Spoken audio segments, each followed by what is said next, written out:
We just keep finding stuff. Yeah, we keep finding And there's stuff. so much to find. Even with all that's new, there's still a lot that's so familiar about the Edge Hill neighborhood for Brenda Morrow. We moved to Edge Hill in in the 60s.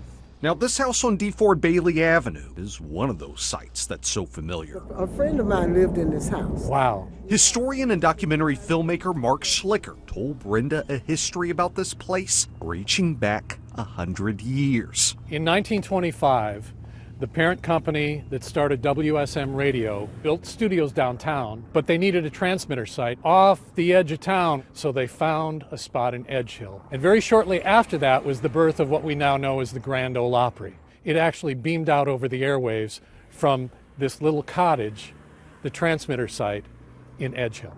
It's more than interesting, it's amazing. And Brenda says people really don't know the role this played in the Nashville story. Of course, this area looks very different now than it would have in 1925.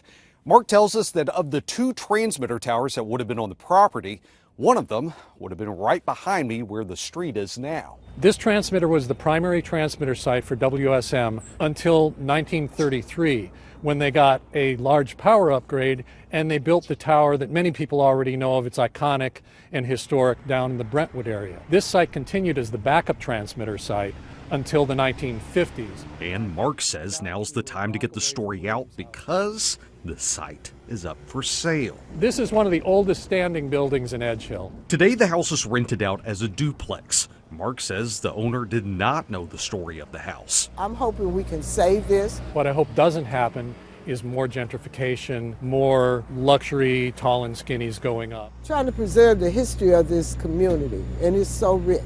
I'm Forrest Sanders, News Channel 5.